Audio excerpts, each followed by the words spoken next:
I'll invite the fourth elected member from the District of West Bay to grace us with prayers. Let us pray. Almighty God, from whom all wisdom and power are derived, we beseech thee so to direct and prosper the deliberations of the Legislative Assembly now assembled, that all things may be ordered upon the best and surest foundations for the glory of thy name and for the safety, honor, and welfare of the people of these islands. Bless our sovereign lady, Queen Elizabeth II, Philip, Duke of Edinburgh, Charles, Prince of Wales, and all the royal family. Give grace to all who exercise authority in our Commonwealth, that peace and happiness, truth and justice, religion and piety may be established among us. Especially we pray for the governor of our islands, the Speaker of the Legislative Assembly, official members and ministers of cabinet, and members of the Legislative Assembly, that we may be enabled faithfully to perform the responsible duties of our high office. All this we ask for thy great name's sake. Let us say the Lord's Prayer together. Our Father, who art in heaven, hallowed be thy name, thy kingdom come. Thy will be done on earth as it is in heaven. Give us this day our daily bread, and forgive us our trespasses as we forgive those who trespass against us. Lead us not into temptation, but deliver us from evil. For thine is the kingdom, the power, and the glory, forever and ever. Amen. The Lord bless us and keep us. The Lord make his face shine upon us and be gracious unto us. The Lord lift up the light of his countenance upon us and give us peace, now and always. Amen.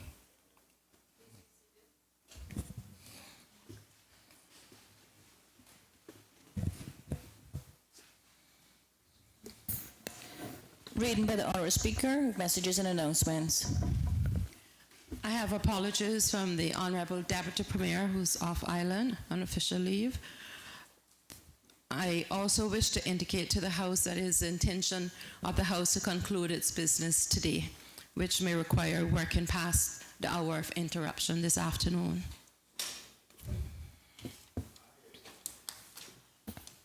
Statements by honourable members and ministers of the Cabinet. I recognize the Honourable Minister responsible for health, who has consent to do a statement this morning.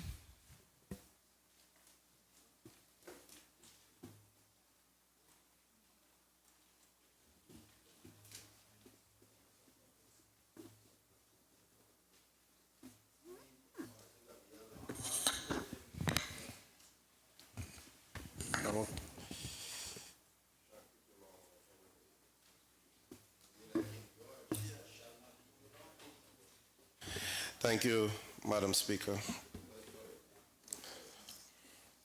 Madam Speaker, I would like to speak to the issue of the HSA's bad debts that was raised in last week's Finance Committee meetings and take this opportunity to clarify a few facts. Firstly, I would like to clarify that this $70 million is HSA's estimated provision for bad debt as at June 2015. For the current financial year 2013-14, the estimated gross at year-end is $55 million. Madam Speaker, for members' information, the HSA's bad debt policy defines a bad debt as any outstanding sum of money owed to HSA that has not been paid after 365 days, despite repeated efforts to collect the debt. Madam Speaker, it is important to note that this bad debt is not due to a lack of effort from the HSA trying to collect these defaulted payments. The HSA makes significant effort to collect the outstanding balances, including collecting upfront payments for services. This includes payment from those who are uninsured or their service is not covered under their plan, and insurance co-pays and deductibles. Collecting a deposit for scheduled elective procedures. Working with the Department of Children and Family Services for coordination of indigent coverage for those that are unemployed. Assisting those persons who have a self-pay portion to set up a payment plan. Working closely with both overseas and local collection agencies. Many of the measures have been put in place over the past few years, and we have slowly seen some of the results from them. However, Madam Speaker, the authority's newly appointed Board of Directors quickly realized that current methods were not necessarily as effective as initially hoped, and they resolved to undertake a review of the situation to try and identify possible improvements and alternative solutions. To that end, Madam Speaker, the Board has established a working group tasked with identifying, assessing, and implementing more innovative and aggressive actions to collect outstanding funds and to reduce the projected bad debt provision for 2014-15. Madam Speaker, this working group is working hard to identify a number of innovative options, and they will assess each possible option to determine its feasibility and effectiveness, ensuring that the actions taken are in keeping with the HSA's mandate to provide access to excellent, high-quality care to our residents. I am confident, Madam Speaker, that the working group will make sound, rational, well-reasoned, and effective recommendations to the Board and the HSA management team, and I look forward to seeing the results of this work when we review the figures at the end of the financial year. I have often said, Madam Speaker, that each and every one of us has a personal responsibility for our health. Achieving our national vision of health and well-being for all in the Cayman Islands can only be done if each of us plays our part in achieving that vision. Similarly, the causes and contributing factors to the Health Services Authority's bad debt cannot be attributed to one stakeholder. There are many scenarios currently faced by the HSA Patient Financial Department that can result in a bad debt being incurred. I would like to take this opportunity to highlight some examples, Madam Speaker, to help members to have a better understanding of some of the situations and the complexities that lead to these bad debts.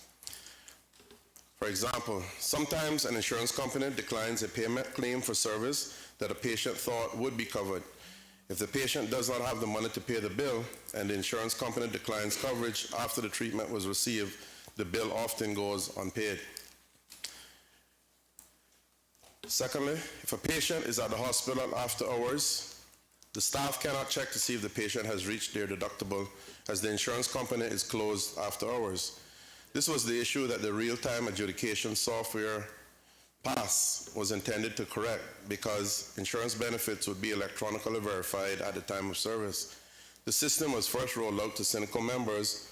However, no significant impact in collections has been realized due to the fact that the majority of Synico's members do not have a deductible. This first phase is currently being evaluated to determine how to proceed. 3. Some employers are not paying the insurance premiums for their employees, allowing their coverage to lapse.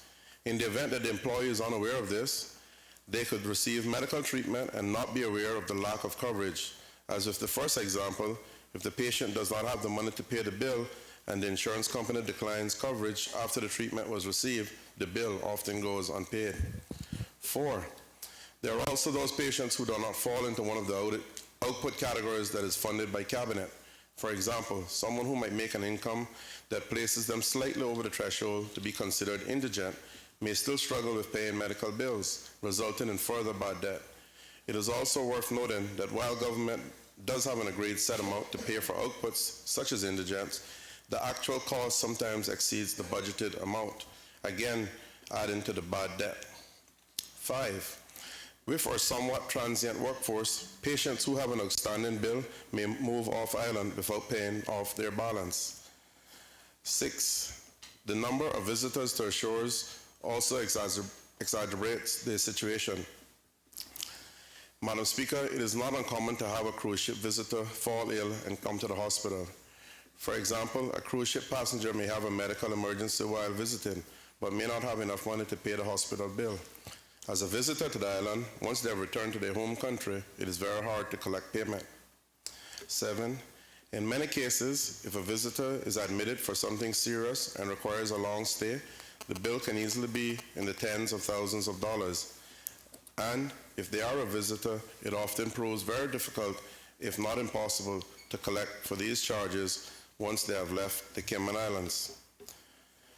8.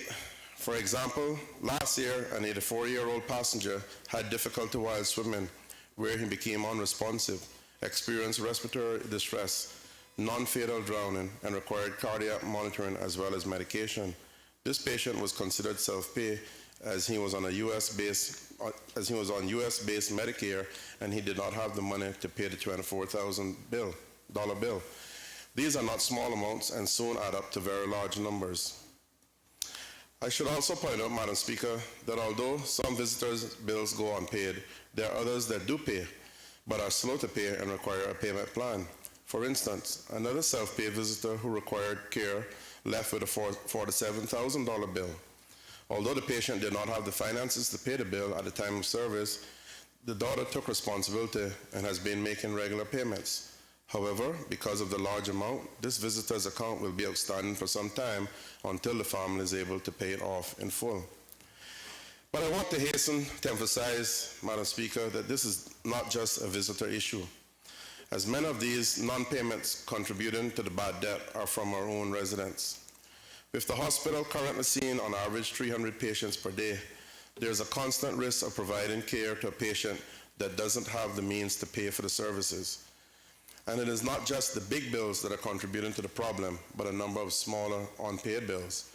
Madam Speaker, of the outstanding bad debts due to the HSA over the last 3.5 years, a staggering $10 million consists of individuals' bills less than $1,000 each. That means a $300 bill here, an $800 bill there, and over time, all of these little bills add up. If these patients would even pay these small bills, it would make a tremendous contribution to addressing the outstanding patient receivables. In closing, Madam Speaker, I want to remind everyone that while the HSA is working to arrive at innovative means of addressing this long-standing problem, we each have a role to play in solving it. Employers should adhere to the provisions of the health insurance law and ensure that their employees and dependents have health insurance. Individuals should take the time to become familiar with their health insurance plans and benefits so as they are not caught unawares when seeking medical services. We should all work to be a part of the solution and not part of the problem.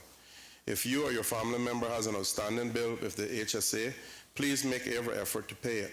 It is not good enough to think government will take care of this. We all need to do our part if we want to be able to continue to enjoy the level and quality of healthcare services we have come to expect. And finally, Madam Speaker, and perhaps most importantly, each and every one of us should take personal responsibility for our health, embrace healthy lifestyles and preventative care to help ensure health and well-being for all in the Cayman Islands. I thank you, Madam Speaker.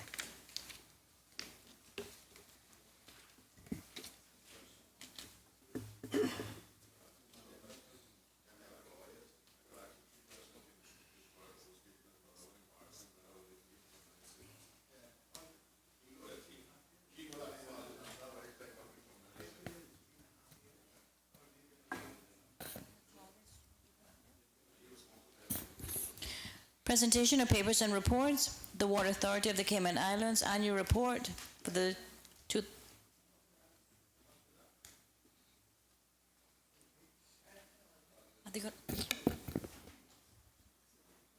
Madam Clerk. 2012-2013 to be laid on the table by the Honourable Minister of Planning, Land, Agriculture, Housing and Infrastructure.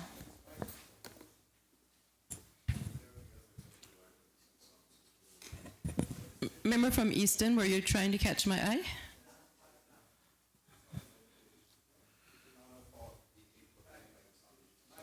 I recognize Honourable Minister for Planning, Lands, Agriculture, Housing and Infrastructure.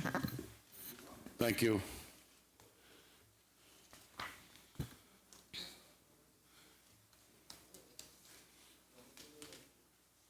Madam Speaker, I beg to lay on the table of this Honourable House the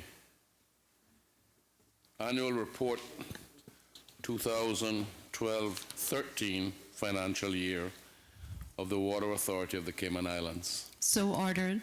Does the Honourable Minister wish to speak thereto? Madam Speaker, not to be specific with anything regarding the report, except to say that the report is very clear, and once members read, they will have a clear understanding of the situation with the Water Authority at present, and it also includes future plans.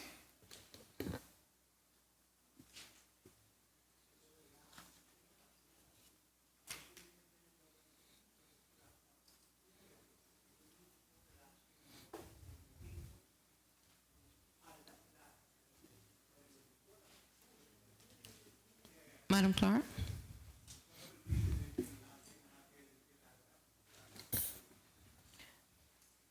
Report of the Office of the Auditor General on Resource and Financial Accountability, A Time for Change, June 2013.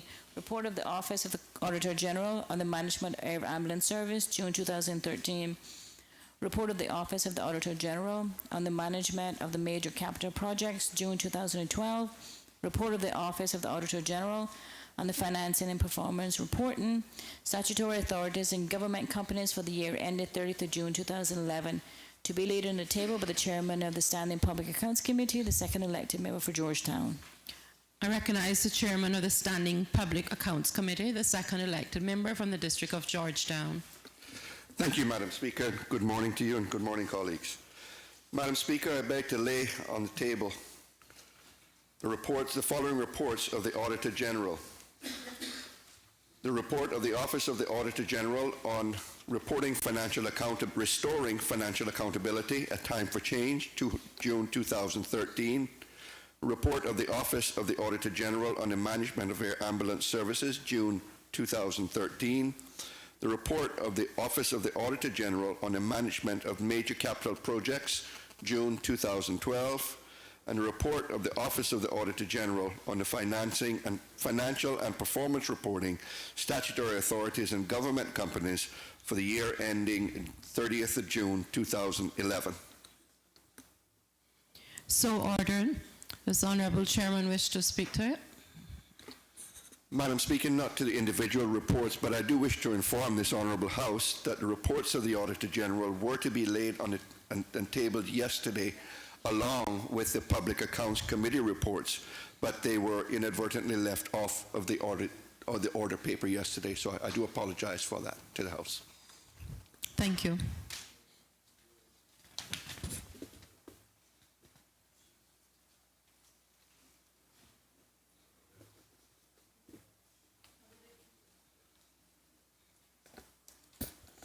Other business? Private member motions? Recognize the Honourable Leader of the Opposition. Thank you, Madam Speaker. Perhaps this is a good place to get back to the point where we were dealing with the matter of privilege yesterday.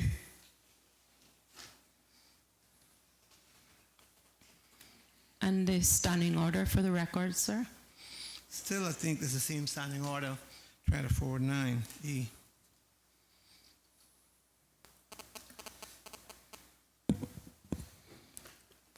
Please proceed with your motion. Madam Speaker, do I read the motion at this point? Under Standing Order 24-9, the motion can be made without notice, 9E, and I believe you intimated it was going to be in relation to matter of privilege, so you may proceed accordingly as if you were laying a motion under 24. Thank you, Madam Speaker. Then I beg to move that motion under Standing Order 24-9E on the matter of the CIAA board investigation. And the motion reads as follows. Whereas the Finance Committee of the Honorable Legislative Assembly heard evidence from the staff of the Cayman Islands Airport Authority, as the CIAA, and the chairman of the board on the matter of the investigation of the Information Technology Manager's suspension and reinstatement of the same officer and the retirement of the acting chief executive officer. And whereas members of Finance Committee were repeatedly told on the 19th and 20th of June 2014 a letter of 4th December 2013 did not exist. And whereas the chairman of the CIA finally produced a letter to members of the Finance Committee which contained details of irregularities and disciplinary process, breach of fiduciary duties on the part of elected members on the board or affected members on the board, and a possible allegation of abuse of office in the context of Section 17 of the Anti-Corruption Law 2008. And whereas members of the Finance Committee were told there was no board involvement with staff matters, and whereas document shows directives by the board relating to hiring, employee dismissals, and confirmation of acting roles, And whereas documentation shows the deputy chair giving instructions to the board secretary to amend the existing organizational chart and add a chief financial officer above the financial controller and add a dotted reporting line from the SMS manager directly to the board.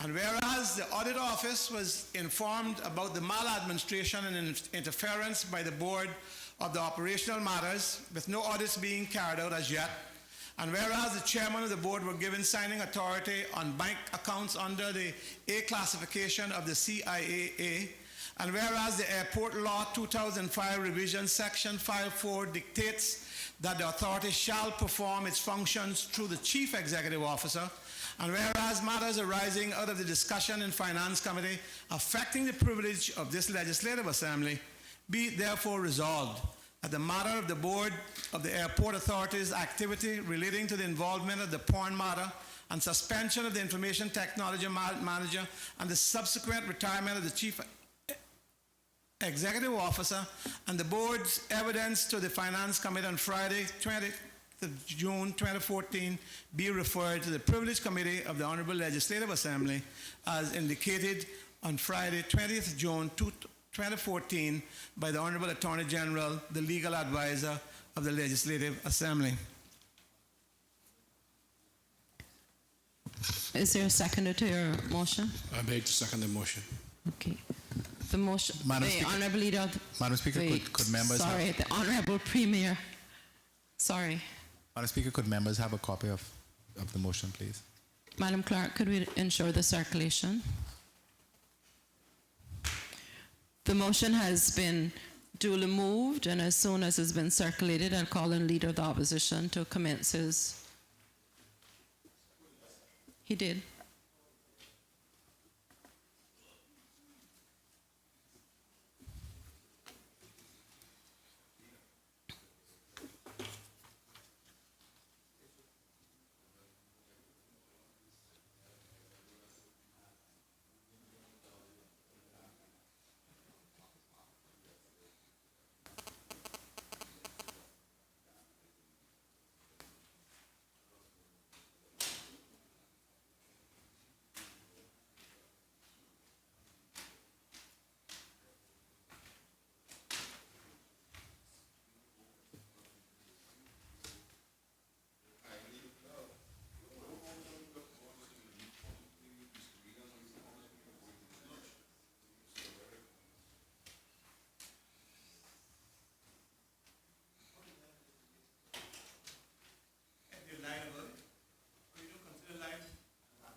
Order.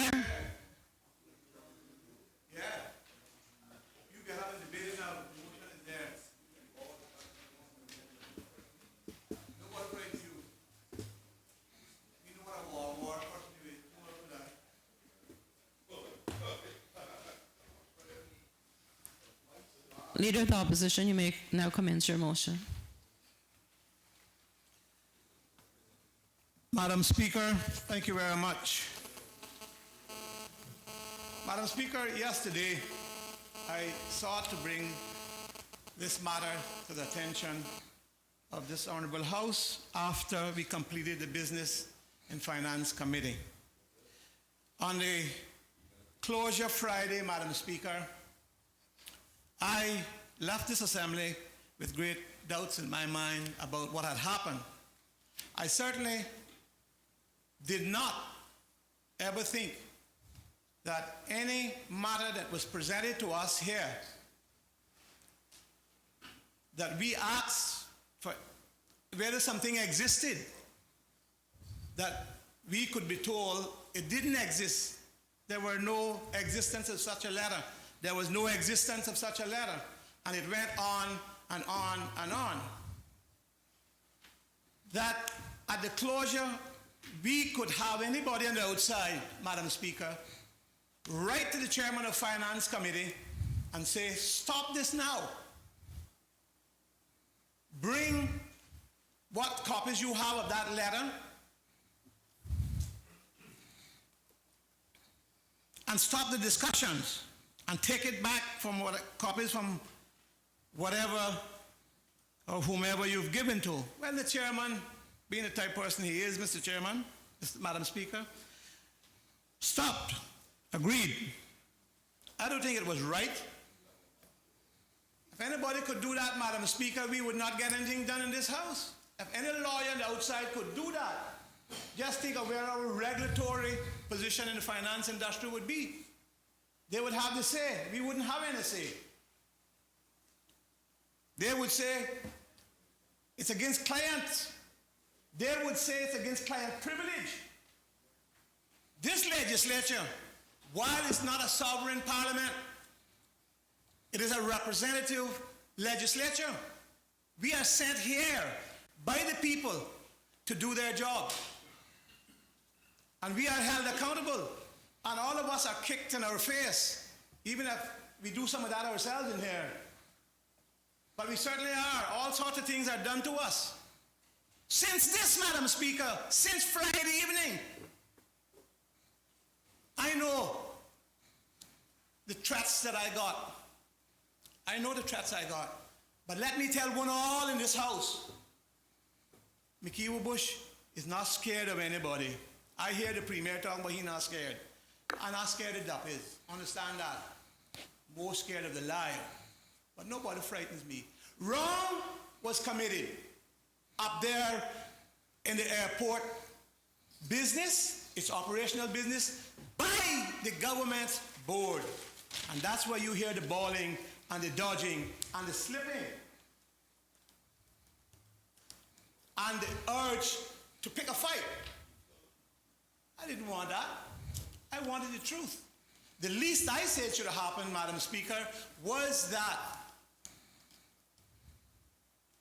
the board or those members responsible should be disbanded and a new board chosen. Madam Speaker, we cannot forget that the Auditor General was called in the years 2009, 2013 on the last board.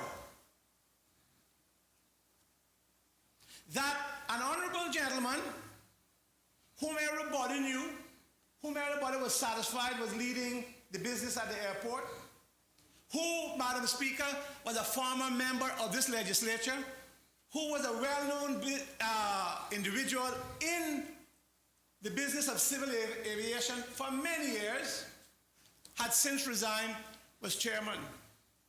And all that has ever gone on up there from the day one that we had an airport, as far as business being conducted, was accepted by this country and carried on up there.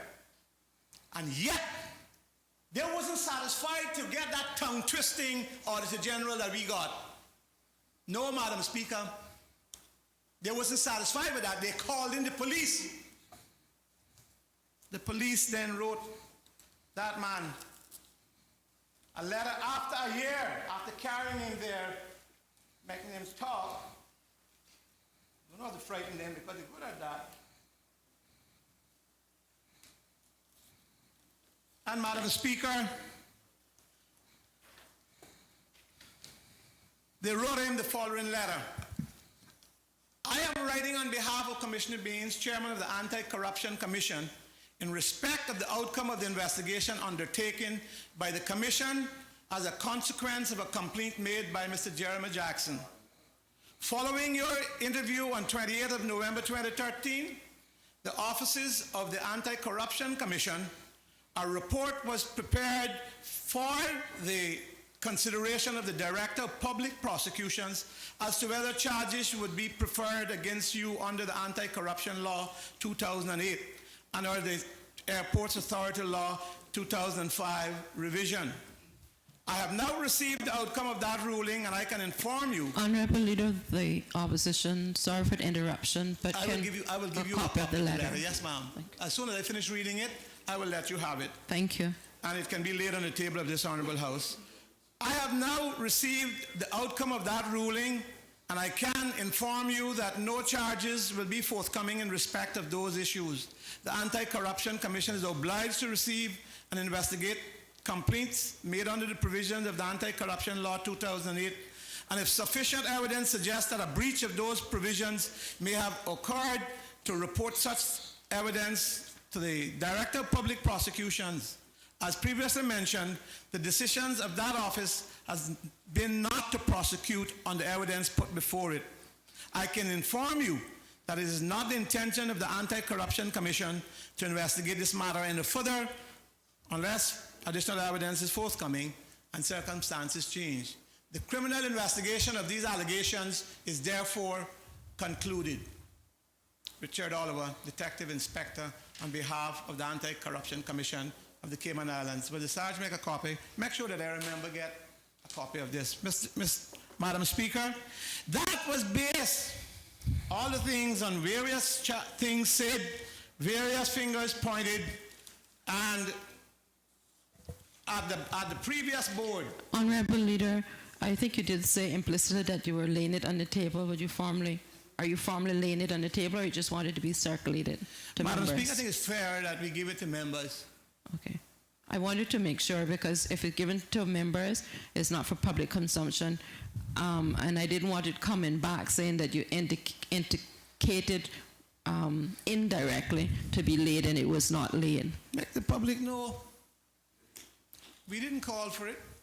Others did. So, but I appreciate your guidance. I have given it to the Sarge so that the chair can have a copy, as I should, and that the clerk has a copy because I read it in, and so therefore it needs to be evident, and therefore I think honorable members needs to have a copy, and some indicating that they would like it, so I'll do that. Okay, let me just repeat for clarity. The document that the sergeant now has in his possession is for the eyes of the speaker, the members in here, and you've stopped short of asking to lay it on the table. Is that a correct interpretation?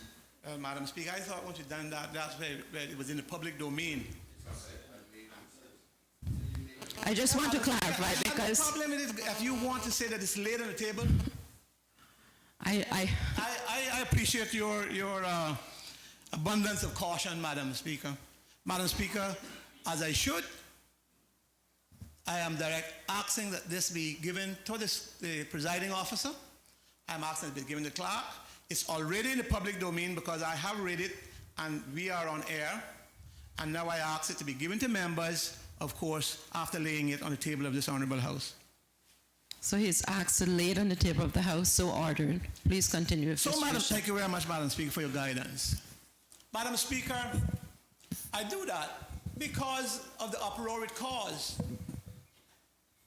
with that last board, the one that was disbanded after the general elections. That, Madam Speaker, came about with much interest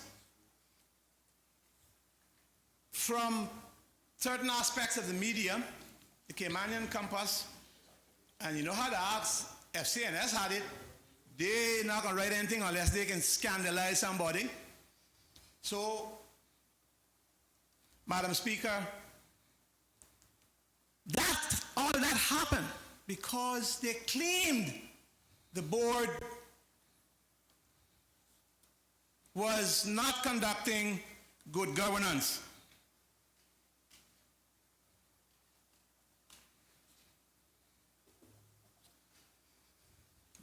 Board couldn't participate on project evaluation committees. Now we have all kinds of committees being appointed on the present board. That board sitting in the interviews below senior management level, compelling the CEO to seek board approval on recruitment decisions and all spending. Beyond the auditor said, beyond the approval, the operational policies for the organization, the hiring of the chief executive officer and setting out the expectations for performance, the development of a strategic direction, and the approval of an annual operational plan. The board should only be receiving reports and making decisions that are the purview of the mandate. The separation of these key responsibilities between the board and management ensures that what is known as good corporate governance framework, and on, of course, You don't want man that can use any more words than that, or to the general.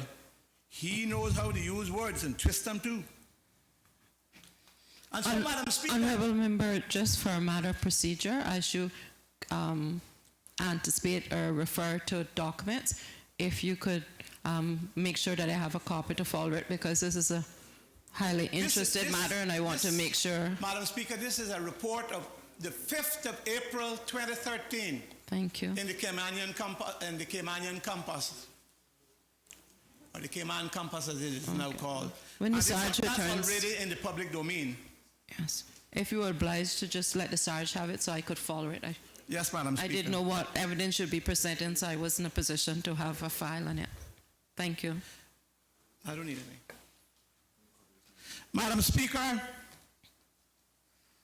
we were told that the board didn't know anything about what the staff, and they didn't tell the staff they had no plan, no involvement in the operations of the authority.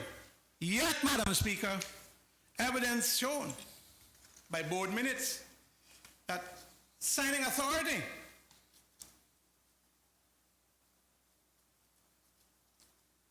resolution by the board should be done noting the following on the classification of A's, and that's not there, but that's what it's all what's about. 3 A's classified on the signing authority. CEO, Mr. Anderson, Mr. Wayne DaCosta, and board chairman, Mr. Nixon.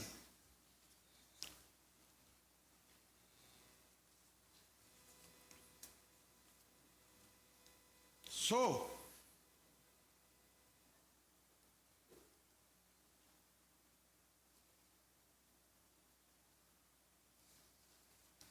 Madam Speaker, according to them, there was no knowledge.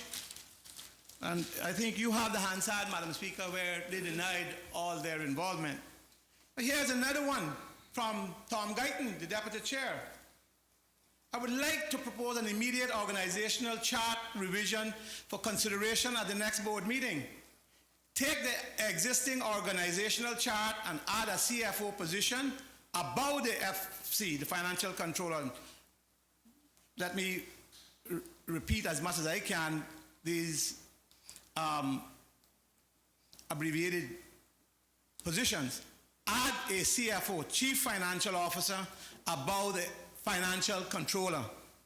Also, do a dotted reporting line from the SMS manager. That must be, I believe, would be a senior manager of safety.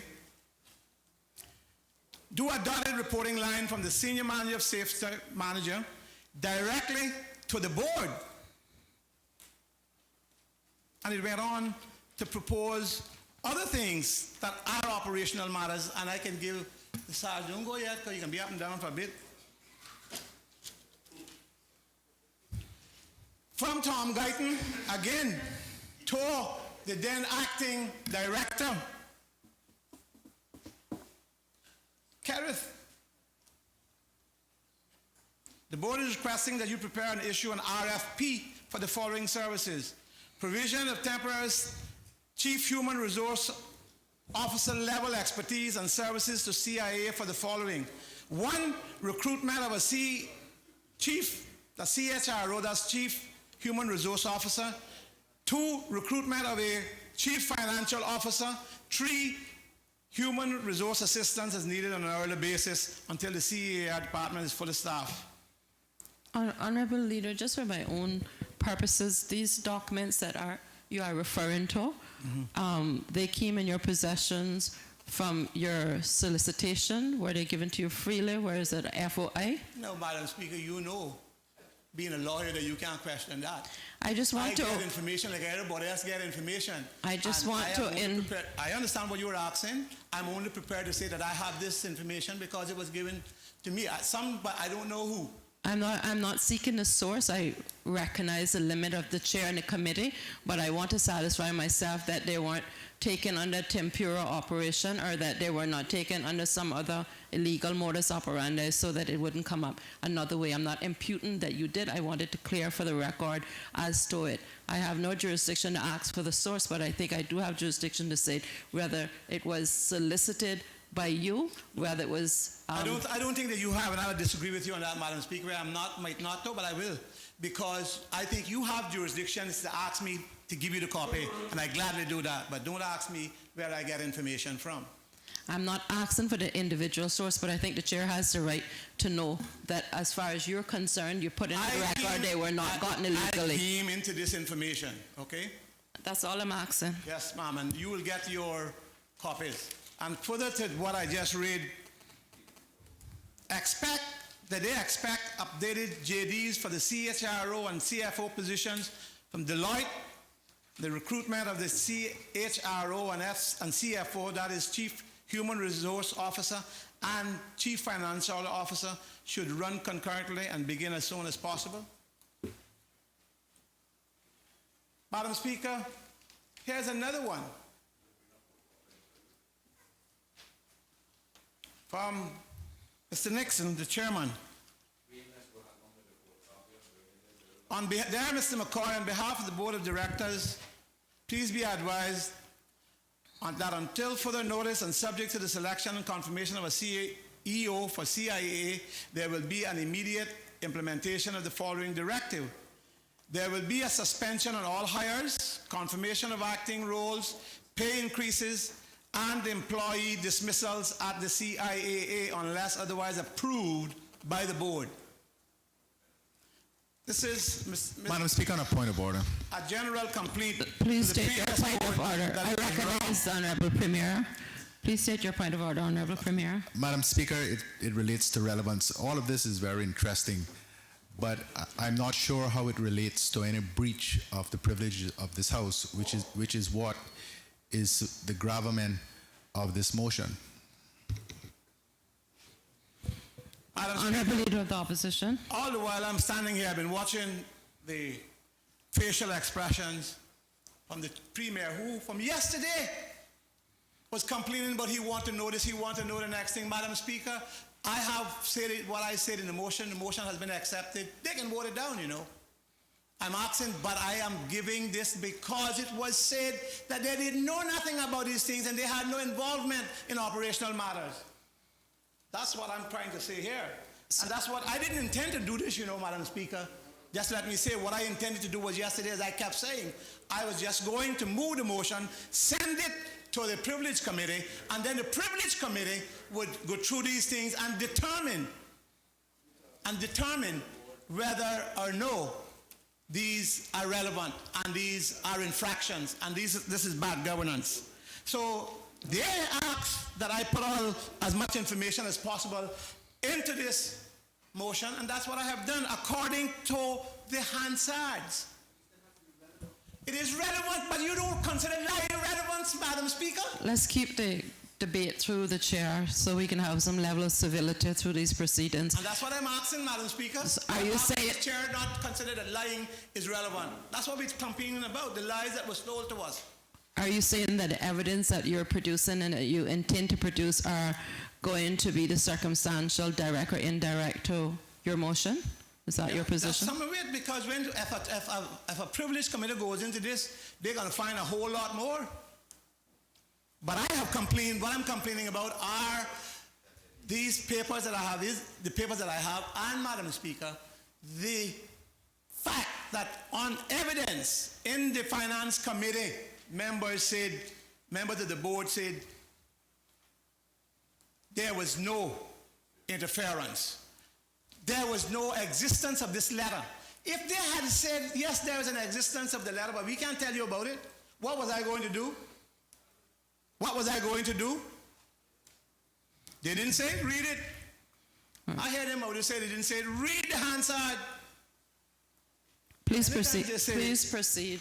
Yes, Madam Speaker. It is their board, the government board, that they want to protect, plus other things. So, Madam Speaker, this directive to the then acting Director, Mr. McCoy. That is the same as a general complaint to the previous board that what they were doing was wrong. And I keep saying in this country that if one person does wrong and the next person does the same wrong, then one cannot be treated differently than the other. But we know what's the makeup of this country. You come from certain organizations, one.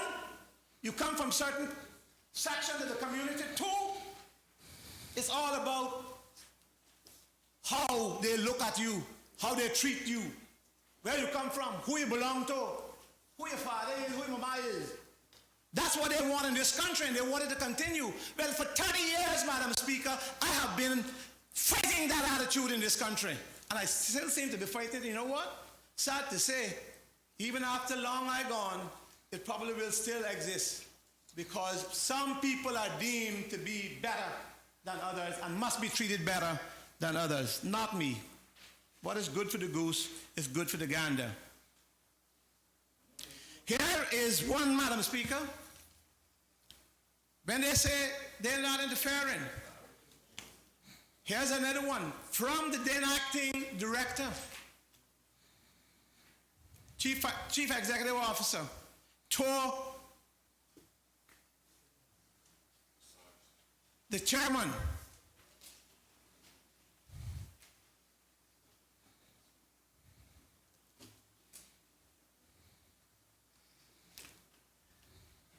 A right to present further comment on a matter which I discussed briefly with you earlier this week relating to the assistance to administrative functions being given by the CIA board.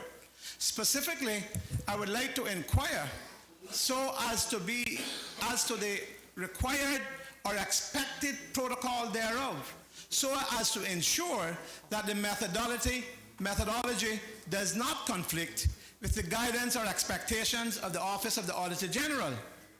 There is no question that organizational and administrative challenges exist at CIA. As I had previously observed and distinctly discovered upon being appointed as acting CEO in December 2012. Since that time, I have implemented changes and issued directives to the management team so as to continue to effect appropriate changes. And this is an ongoing process. As indicated by the acting CEO's matter for priority implementation list, which I had commenced in February of this year, and which has grown from original content as I uncover, evaluate, and address matters, a copy provided to you previously. I have diligently taken on the tasks expected of my role in addressing these matters. The challenges of that task are evident in the context of various factors impacting the authority, but these matters must be addressed, and I am up to the task with the collective support and assistance of the board, CIA management team, and staff. It is therefore with great appreciation of the enthusiasm of the new board under your chair to assist matters of priority has been demonstrated and is in effect. However, I would like to question the protocol of some of the activities which I have observed where consultations and actions specific to CIA administrative matters have been taken by board members without my knowledge or inclusion, or in some cases, I've been notified after the fact and have been later informed by managers involved. This approach has put me in the tenuous position of not being fully involved in matters for which I am accountable. I'm sure you will fully appreciate the associated concern. In light of the recent focus on governance expectations, I trust that the board would be cognizant of where such actions would be clearly defined by our respective remit and would be addressed accordingly. I would expect that any requirements of arrangements relating to administrative matters on which the board require information or action would be directed to my attention, to me, to address in the manner appropriate so as to deliver the board's expectations to all reasonable degrees. In addition to my normal day-to-day functions, I stand by ready to fulfill the directives of the board. He went on to say that he presented it for his attention. But, Madam Speaker, Again, don't tell me that there's not proof that somebody was messing around in administrative affairs. Don't tell me. It says here, for the Sarge, make a copy for the presiding officer. Madam Speaker, this is some. This is some. Madam Speaker, I hear them saying that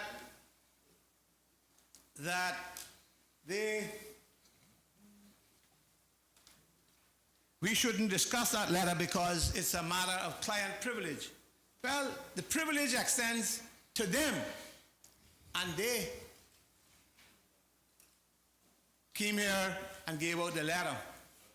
They cannot claim privilege of a document they produced and one that its content has been discussed by people, even some of it behind closed doors. There's nothing, of course, that can be claimed to be before the courts, so there's nothing sub judice about it. And so, Madam Speaker, I believe by the Hansards, and by I sitting here, I didn't need the Hansards, I recall distinctly what was said. And so I think there's all room for the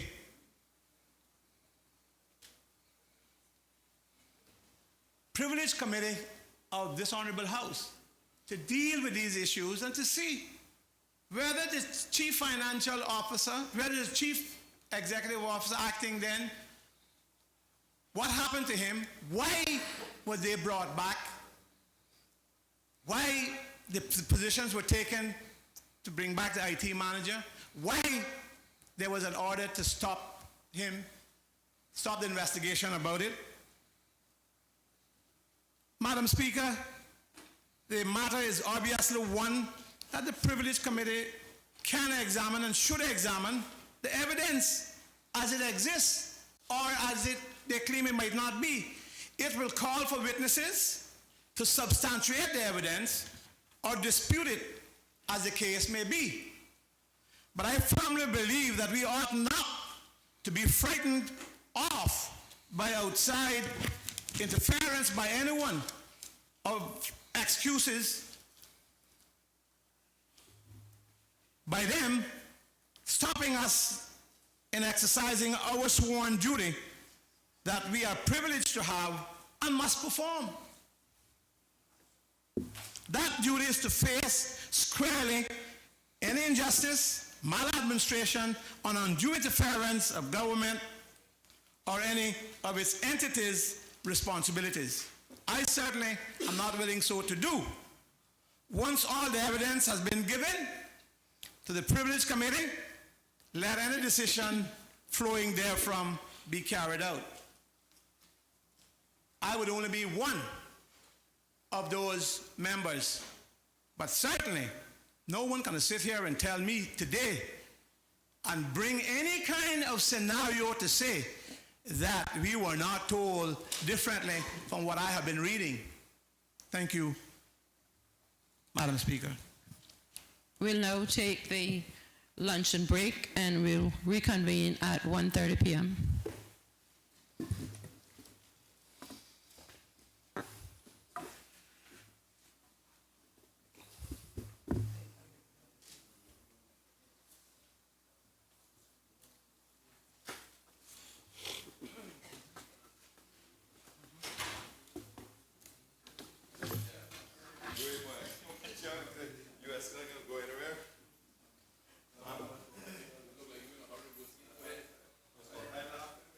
Well, no.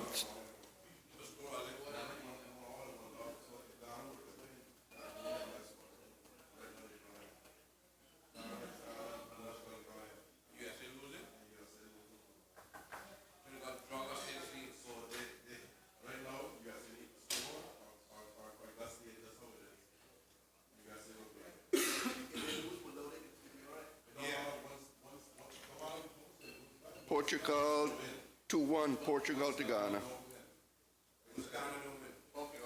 Portugal just scored. 2-1.